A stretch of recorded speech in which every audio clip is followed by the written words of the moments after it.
A few days after the plane crash, Ansley Van Epps visited the house where her brother and his family once lived. There was food in the refrigerator, dishes in the sink.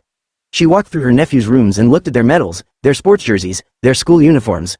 Elsewhere she found items laid out for a beach vacation the family would never take. It was heartbreaking, she said. Her brother, Ryan Van Epps, had gone to upstate New York for a youth baseball tournament with his wife, Laura, and their two sons, Harrison, 10, and James Ryan, 12. They were returning on June 30th in a small plane piloted by the boys' grandfather, Roger Beggs. The plane crashed in the Catskill Mountains not long after takeoff, for unknown reasons that may have been related to bad weather. All 5 people were killed. The Van Epps family left behind 2 dogs, a stunned and grieving community, and an untold number of priceless memories. Regan Burr was a friend of the family. She remembered Laura's flower arrangements. They often featured blue hydrangeas and magnolia leaves. Laura brought flowers in a vase to Burr's house for a cookout on Memorial Day weekend. Burr washed the vase and stored it away. When she heard about the plane crash, she found the vase, cut some hydrangeas from her own yard, put them in the vase, and brought it back to Laura's house. No one was home to receive them, so she left the vase on the front porch. A whole family was taken away in an instant, she said. The Van Epps family was well known and beloved in Atlanta's northern suburbs. On Monday, Ryan's sister Ansley was at Perimeter Mall with her husband and daughters. They were buying clothes for the funeral, which is scheduled for 2 p.m. today at Roswell United Methodist Church, the same church that hosted Ryan and Laura's wedding 15 years and 1 day earlier.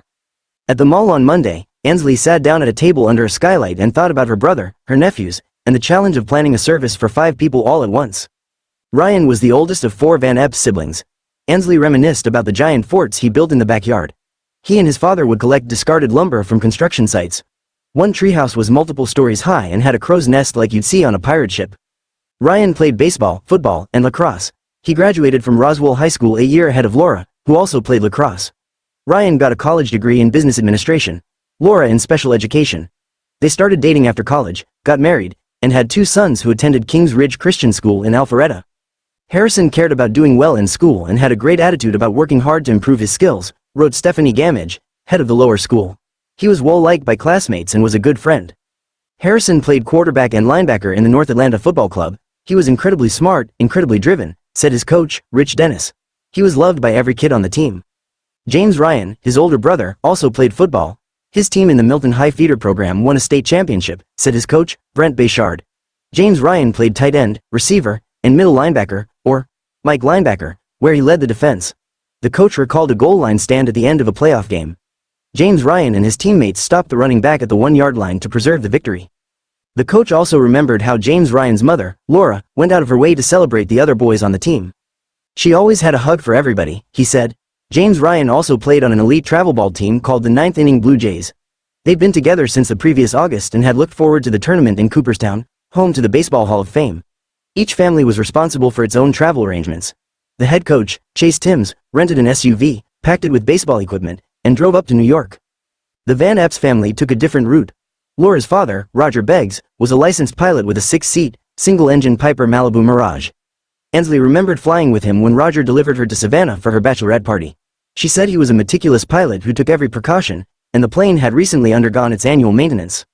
James Ryan joined the other Blue Jays on one of the many fields at Cooperstown Dreams Park. Their first game was Wednesday night, June 26th. The bases were loaded when James Ryan walked to the plate through heavy rain. Coach Timms watched from his place near third base. He could see the batter's box turning to mud. The pitcher aimed and fired. James Ryan swung. The ball sailed into the night, over the outfield, over the fence. James Ryan ran the bases carefully after his grand slam. He didn't want to fall in the mud. The coach saw him rounding third with a big smile on his face. That was the first of many home runs for the Blue Jays in Cooperstown. They went 3-2 in pool play before heading into the single elimination bracket, where they won 2 more games. On Sunday morning, James Ryan was the starting pitcher against Team Elite National, another Georgia squad, the top-seeded team in the tournament. For the majority of the game, we were winning, Tim said. The Blue Jays scored several runs in the first inning, and James Ryan was pitching well. But Team Elite came back, took the lead, and won the game. The Blue Jays were eliminated. James Ryan put on a brave face. He always took a loss with as much grace as you could want from a 12-year-old, Tim said. The coach gathered the players and congratulated them on a wonderful season. The families pressed in together for a picture. Then they prepared to go their separate ways. Coach Timms gave James Ryan one last fist bump. I told him I was proud of him, Tim said. I told Laura, we'll see you guys soon, safe travels. Oneonta Municipal Airport is about 15 miles from the baseball park. According to the National Transportation Safety Board, The Piper carrying Roger Beggs and his 4 passengers took off from Oneonta at 1:40 p.m. They were headed for Charleston, West Virginia, about 560 miles southwest, to refuel before heading on to suburban Atlanta. It's not clear what the pilot knew or believed about the weather when he first ascended. Investigators are still working on their preliminary report, which is expected later this month. According to an NTSB statement, flight tracking data was lost about 12 minutes after departure. It also said, meteorological data shows storm activity along the flight path. The single-engine Piper did not get very far. It crashed in unknown circumstances along the wooded hills near Lake Cecil Road in the town of Masonville, New York, about 30 miles from the Oneonta airport. The NTSB said the plane left a trail of debris almost a mile long. There's a lot of questions about what happened, Ansley Van Epps said, beneath the skylight at Perimeter Mall, in a conversation with a reporter on Monday. It had been more than a week since the crash, and she did not expect to understand it anytime soon. "We will be asking why for the rest of our lives," she said. Meanwhile, she and others who loved the Van Epps family took care of other priorities. The dogs, a young black lab named Gunner and an old golden retriever named Walker, were in the care of Laura's stepmother. Friends were helping each other choose colorful outfits for the funeral because they were sure Laura wouldn't have wanted anyone to wear black. James Ryan's football teammates were adding their signatures to his helmet. Someone was organizing an unusually long list of pallbearers. There was something else, too, a terrible errand to run.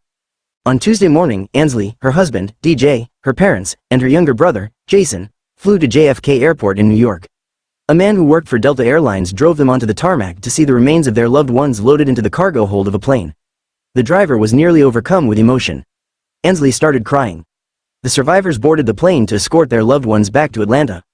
On that flight, Ansley reached a state of emotional exhaustion. She was thinking about Walker, the family's old golden retriever, who'd been with Ryan and Laura since before they were married. Now Walker was about 15 years old, blind and deaf, living his last days. Ansley was crying and laughing, loudly enough that she worried other people might think she was crazy. She thought about her nephews and their old dog, and she said something like, "James, Ryan and Harrison will be so happy to see Walker soon." The plane continued southwest, descending steadily, bringing the Van Epps family closer and closer to their final destination.